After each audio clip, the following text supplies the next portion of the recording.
Sot një gjë musliman, ka musliman që shajnë, la ilaha illallah. Ka musliman që shajnë. Ka musliman që shajnë tjetrin nga njerëzit e familjes. O kulle ibadi, yaqulu lati hiya ahsan, Kurani për shembull, çka perla, thuj njerëzve të mi, Zoti drejtohet në Kur'an, sura Isra, drejtoju njerëzve të mi, thojnë vetëm fjalët jo të mira. Thuj njerëzve të mi, thojnë fjalë më të mira, më të bukura, më të zgjedhura. Është amanet fjala. Ne sot flasim sa thudja, o musliman ky shkretë, çfarë është ky? Çfarë lidhje ka ky me Kur'anin?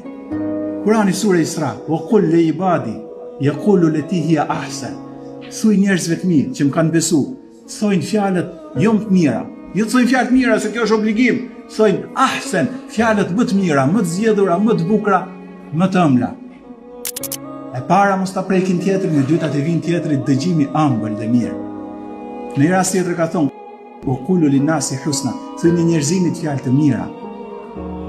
Musliman shan. Shlidhje me atë gjuhë që përmend Allahun shan, me atë gjuhë që përmend Zotin e gjithësisë. E pejgamberi alayhis salam ishte edukuar me këtë Kur'an. Prandaj thoshte, o Zot, ma bëu pranverë të zemrës time.